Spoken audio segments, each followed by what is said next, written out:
Bismillahirrahmanirrahim. Assalamu alaikum students. Today we will discuss about respiratory disorders. Respiratory disorders क्या होते हैं? Respiratory disorders यानी कि आपका जो respiratory system है उसके जो disorder है, उसकी जो disease है उसके बारे में हम पढ़ेंगे। और ये तभी मुमकिन था जब हम जो है वो उसके पूरा समझ लेते कि इसकी एनाटॉमी क्या है, फिजियोलॉजी क्या है। तो उस सबको हम डिटेल से पढ़ चुके हैं कि हम सांस किस तरह लेते हैं, लंग्स का स्ट्रक्चर क्या होता है। अब किस स्ट्रक्चर में जो है वो फॉल्ट आता है तो कौन सी डिजीज़ होती है उसको हम देखेंगे। रेस्पिरेटरी सिस्टम के बहुत से अमराज लोगों को मुतासिर करते हैं। पाकिस्तान में इन अमराज की शरह ख़ास तौर पर ज़्यादा है। पाकिस्तान में इन अमराज की शरह ज़्यादा क्यों है? क्योंकि पाकिस्तान में पोल्यूशन बहुत ज़्यादा है, ठीक है। और हमारा रेस्पिरेटरी सिस्टम जो है वो अगर आप देखें तो हम सांस जो है वो हवा को अंदर लेकर जाते हैं अपनी बॉडी में। तो ज़ाहिरी बात है जितनी हवा पोल्यूटेड होगी उतना हमारे लिए क्या होगी, वो नुकसानदेह होगी। इसकी वजह न सिर्फ शहरी बल्कि देहाती फ़िज़ा में भी हवाई आलूदकारों पोल्यूटेंट्स की ज़्यादा मकदारें हैं। जैसे मैंने अभी आपको बताया कि हमारी जो एयर है वो गंदा होने की वजह से ही क्या होता है कि हमें जो है वो रेस्पिरेटरी डिसऑर्डर्स होते हैं।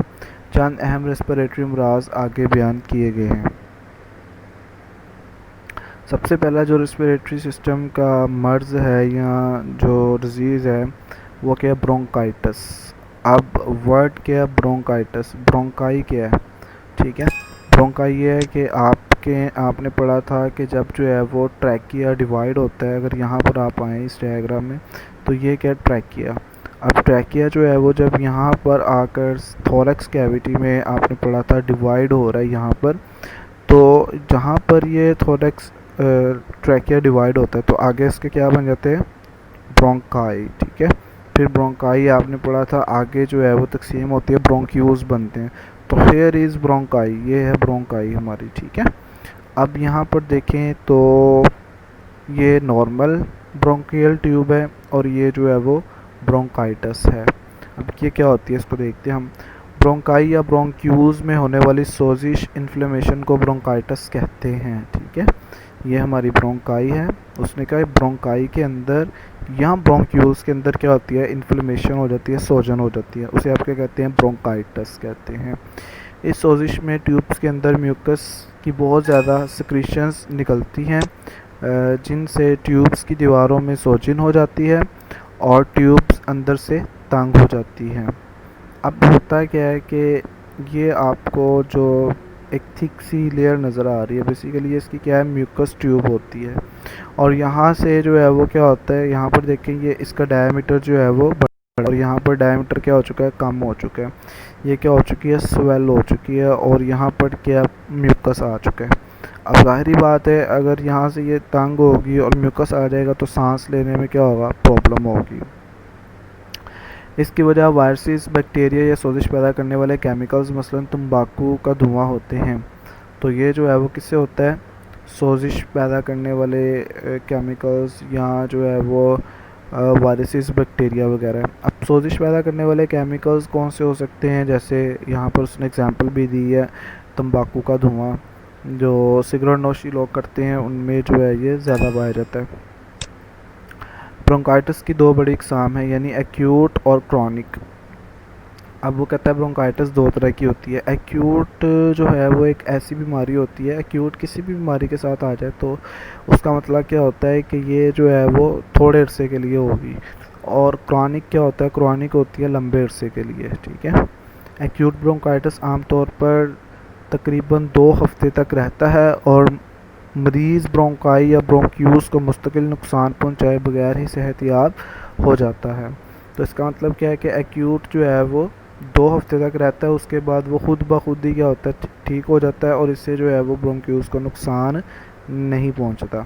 जबकि क्रॉनिक क्या होती है, क्रॉनिक ब्रोंकाइटिस में ब्रोंकाई में क्रॉनिक यानी कि लंबे अरसे तक रहने वाली सोजिश रहती है। ये ब्रोंकाइटिस आमतौर पर 3 माह से 2 साल तक रहता है, ठीक है, ये लंबे अरसे तक। तो आपने याद रख लेना है एक्यूट जो है वो कुछ ही देर के लिए यानी कि 1-2 हफ्ते के लिए होता है और फिर जो है वो ये ठीक हो जाता है। लेकिन जो क्रॉनिक होता है ये क्या होता है, ये लंबे अरसे के लिए हो जाता है। और इससे जो है वो आपके ब्रोंकाई या ब्रोंक्यूल को नुकसान हो सकता है। ब्रोंकाइटिस की अलामात में खांसी, सांस में हल्की खरखराहट, बुखार, सर्दी लगना और सांस की तंगी ख़ास तौर पर भारी काम करते वक्त शामिल हैं। अब ये इसकी अलामात हैं। पेपर में सवाल आ सकता है आपको ब्रोंकाइटिस क्या और इसकी इकसाम बयान करें। ठीक है, तो आपने सबसे पहले जो है वो ब्रोंकाइटिस की डेफिनेशन लिख दी। फिर आप लिखेंगे ब्रोंकाइटिस की वजह। ठीक है, ब्रोंकाइटिस किस वजह से होता है और ये उसकी वजह लिखी हुई है। फिर आप लिखेंगे इसकी इकसाम। तो इसमें इसकी इकसाम आप बताएंगे दो तरह की ब्रोंकाइटिस होती है। एक कौन सी होती है एक्यूट ब्रोंकाइटिस और एक कौन सी होती है क्रॉनिक ब्रोंकाइटिस। उसके बाद आप उनको एक्सप्लेन करेंगे और एट द एंड जो है वो आप इसकी क्या लिखेंगे, अलामात लिखेंगे इसकी कि साइन एंड सिम्टम क्या होते हैं ब्रोंकाइटिस के, आपको किस तरह पता चलता है ब्रोंकाइटिस में। तो यहाँ पर देखें ये लिखा हुआ है ज़्यादातर लोग जिनमें क्रॉनिक ब्रोंकाइटिस की तशखीस होती है 45 या इससे ज़्यादा उम्र के होते हैं। तो ये जो है वो उन लोगों में ज़्यादा पाया जाता है जो एजड होते हैं। ठीक है, नेक्स्ट क्या है एम्फीसीमा। एम्फीसीमा में एल्विलाई की दीवारें टूट जाती हैं। एम्फीसीमा में क्या होता है, एल्विलाई की दीवारें टूट जाती हैं। आपने पढ़ा ये जो है वो ट्रैकिया डिवाइड हुआ, ब्रोंकाई तकसीम दर तकसीम होकर क्या बना देती है ब्रोंक्यूल क्या बनाते हैं एल्वियोलर डक्ट बनती हैं और फिर एल्वियोलाई बनती हैं और अल्टीमेटली ये आपके पास क्या है, ये एल्वियोलाई है, ये आपको नज़र आ रही हैं। अब इसको जो है वो उन्होंने यहाँ पर बड़ा करके दिखाया हुआ है। ये आपके पास ये छोटे छोटे जो गुब्बारे टाइप आपको नज़र आ रहे हैं, ये क्या है आपके पास सारी की सारी एल्वियोलाई हैं। और यहाँ पर उसने लिखा हुआ है नॉर्मल ब्रोंकियल एंड एल्वियोलाई। ये क्या आपके पास ब्रोंकियल ये है ट्यूब और ये आपके पास क्या है एल्वियोलाई है। और यहाँ पर देखें तो एल्वियोलाई अफेक्टेड बाय एम्फीसीमा। तो यहाँ पर ये देखें एल्वियोलाई क्या हो चुकी है, उसकी दीवारें टूट चुकी हैं। यहाँ पर जो इसकी ये दीवारें थी ये ये वाली दीवारें क्या हो चुकी हैं, टूट चुकी हैं। इससे एल्वियोलाई की सैक्स बड़े तो हो जाते हैं मगर गैसों का तबादला कराने वाली जगह का सतही रकबा कम हो जाता है। अक्सर बच्चों को इस पॉइंट की समझ नहीं आती कि ये क्या हो क्या रहा है, ये इसने क्या लिखा हुआ है कि एल्वियोलाई के सैक्स बड़े हो जाते हैं। ठीक है, इसकी मैं आपको बताता हूँ इसमें होता क्या है। बेसिकली ये जो दीवारें होती हैं जब ये टूट जाती हैं तो देखें ये एक बड़ा जो है वो बन गया है, नज़र आ रहा है आपको, एक बड़ा जो है वो सैक्स कहते हैं थैली को। तो ये जो है वो एक बड़ी सी थैली बन चुकी है एज़ कम्पेयर टू दिस। यहाँ पर देखें कितनी छोटी छोटी थैलियाँ पड़ी हुई हैं और यहाँ पर जस्ट जो है वो एक ही बन चुकी है। तो अब इसमें क्या होता है कि इससे गैसों का तबादला कराने वाली सतह का रकबा क्या हो जाता है, कम हो जाता है। अब देखें जब ये यहाँ से गैस आती थी इसमें तो ये सारी सतह भी इसमें इन्वॉल्व होती थी गैसेस एक्सचेंज में, ये भी इन्वॉल्व होती थी, ये भी सारी की सारी, ये भी सारी की सारी, ये भी। तो ये जो है वो सारी सतह इन्वॉल्व हो रही थी इसमें गैसेस एक्सचेंज में। लेकिन यहाँ पर सिर्फ कौन सी जगह ये ये अब देखें ये जो है वो कम हो गई इसकी स्पेस जहाँ से ये गैसों का तबादला कर रहा है। जबकि यहाँ पर ये जितनी छोटी छोटी तलियाँ मौजूद थी उतना ज़्यादा जो है वो इनका क्या था, सतही रकबा था।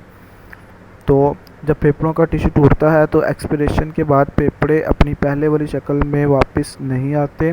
इस तरह हवा बाहर नहीं धकेली जा सकती और फेफड़ों के अंदर ही फंस जाती है। एम्फीसीमा में क्या होता है, एक्सपिरेशन क्या होती है, जब आप सांस को बाहर निकालते हैं, ठीक है, तो उसके बाद क्या होता है कि फेफड़े अपनी पहले वाली हालत में वापस नहीं आते। इससे क्या होता है कि हवा जो है वो फेफड़ों से बाहर नहीं जाती और वो फेफड़ों के अंदर फंस जाती है। एम्फीसीमा की अलामात सांस की तंगी है, थकावट, बार बार होने वाली रेस्पिरेटरी इन्फेक्शंस और वज़न में कमी का होना है। तो एम्फीसीमा में क्या होगा, सांस की तंगी होगी, शॉर्टनेस, ठीक है, सांस जो है वो ठीक से नहीं आएगा, थकावट फील होगी और बार बार उसमें क्या होगा, रेस्पिरेटरी इन्फेक्शंस हो रहेंगी और वज़न भी क्या होगा, कम होगा।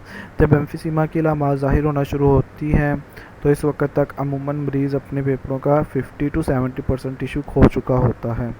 खून में ऑक्सीजन की सतह इतनी गिर सकती है कि बड़ी पेचीदगियाँ पैदा हो सकती हैं ज़ाहिरी बात है इसके बाद क्या हो जाएगा, खून में ऑक्सीजन की कमी हो जाएगी। जब फेफड़े जो है वो ठीक से वर्क ही नहीं कर रहे, एल्वेओलाई ठीक से काम नहीं कर रही, तो क्या हो जाएगा, आपकी बॉडी में, आपके ब्लड के अंदर जो है वो ऑक्सीजन की क्या हो जाएगी, कमी हो जाएगी।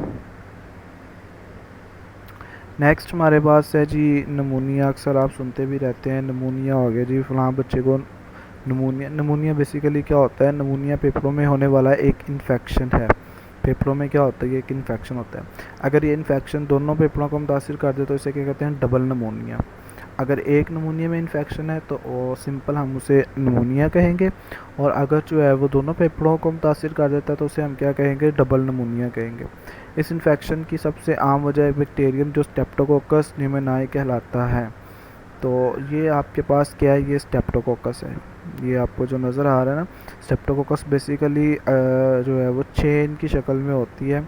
कोकाई कहते हैं गोल, ठीक है, ये बैक्टीरिया की गोल टाइप होती है, जो स्फेरिकल शेप होती है बैक्टीरिया की। तो ये आपके पास जो शो की हुई है ये डायग्राम में, यहाँ पर क्या शो किया हुआ है, स्टेप्टोकोकस न्यूमोनियाई। ये लंग्स में जाते हैं और इनकी वजह से इन्फेक्शन होता है। चंद वायरल इन्फेक्शंस इन्फ्लुएंजा वायरस से होने वाले और फंगल इन्फेक्शन के नतीजे में भी नमूनिया हो सकता है। तो एक तो ये वजह हमने बता दी नमूनिया की, दूसरा जो है वो कहता है वायरल इन्फेक्शंस भी हो सकती हैं और फंगल इन्फेक्शन भी हो सकती हैं। नमूनिया के ज़िम्मेदार जानदार जब एल्वेओलाई में दाखिल हो जाते हैं, वो वहाँ ठहरते हैं और अपनी तादाद क्या करते हैं, बढ़ाते हैं। अब जैसे ही नमूनिया के पैदा करना, उनमें फंजाई भी हो सकती है, फंगल इन्फेक्शन, वायरस भी हो सकता है, और उसमें ये स्टेप्टोकोकस न्यूमोनियाई भी हो सकती है। जब सांस के ज़रिए ये अंदर जाते हैं बॉडी में, तो वहाँ पर ये क्या करते हैं, ठहरते हैं और अपनी तादाद को क्या करना शुरू कर देते हैं, बढ़ाना शुरू कर देते हैं। जैसे जैसे वो तादाद बढ़ेगी वहाँ पर इन्फेक्शन बढ़ती जाएगी। नमूनिया के अंदर वो फेफड़े के टिश्यू को तोड़ते हैं और ये हिस्सा फ्लूइड और पस से भर जाता है।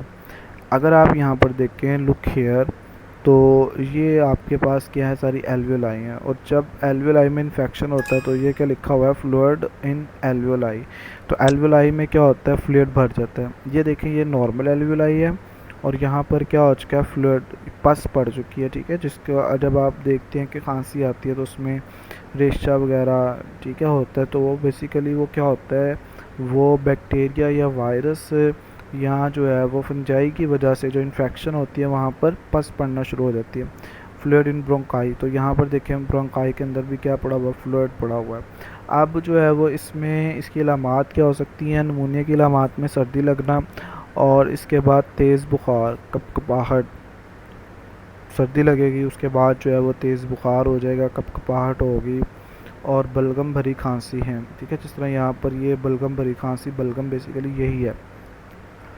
मरीज़ को सांस की तंगी हो सकती है, मरीज़ की जिल्द की रंगत स्याही या अरगवानी माइल हो सकती है। इसकी वजह खून में कम ऑक्सीजन शामिल होना है, ठीक है। तो ऑक्सीजन की कमी की वजह से उस शख्स की रंगत जो है वो क्या हो जाएगी, चेंज हो जाएगी, लाइक पर्पल हो जाएगी। यहाँ पर देखें तो ये नमूनिया की सिम्टम्स जो है वो शो की गई हैं। मसल एचिज़, ठीक है, मसल खिंचाव आपको फील होगा, ड्राई कफ, खुश्क खांसी होगी, या बलगम भरी खांसी भी हो सकती है। एब्डोमिनल पेन, समटाइम जो है वो आपके एब्डोमेन में पेन हो सकती है। कोल्ड इन द हेड और थ्रोट, अब जो है वो गला भी ख़राब हो सकता है, ठीक है।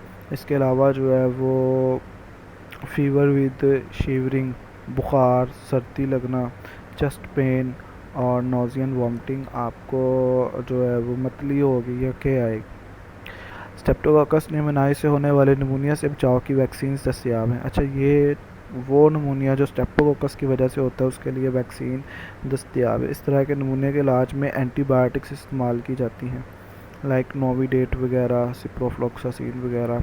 एंटीबायोटिक्स की दरियाफ्त से पहले नमूनिया के एक इंतहाई मरीज़ में इन्फेक्शन से फोत हो जाते थे। तो देखें, जब इसके स्टार्टिंग में जब कोई भी डिज़ीज़ आती है या डिसऑर्डर आता है तो उससे जो है वो बहुत से लोग मरते हैं। आपका जो ये जो अब कोरोना का इशू चल रहा है, तो कोरोना में बेसिकली क्या होता है, कोरोना एक वायरस है, ठीक है। तो ये भी जो है वो क्या करता है, नमूनिया काज करता है, और इसकी सिम्टम भी यही होंगी जो हमने सारी डिटेल से पढ़ी हैं। और इसके अलावा इसमें भी इसी तरह पस पड़ती है एल्वेओलाई के अंदर, चूँकि ये वायरस है ना, तो जिस तरह बैक्टीरिया, वायरस या फंगस जो है वो इसी तरह जाते हैं लंग्स के अंदर, एल्वियोलाई के अंदर, और वहाँ पर जब ये ठहरते हैं तो अपनी तादाद को बढ़ाते हैं, और जब इनकी तादाद बढ़ती है तो उससे जो है वो क्या हो जाता है, डिसऑर्डर जो है वो हो जाता है। शुक्रिया स्टूडेंट्स, अल्लाह हाफिज़।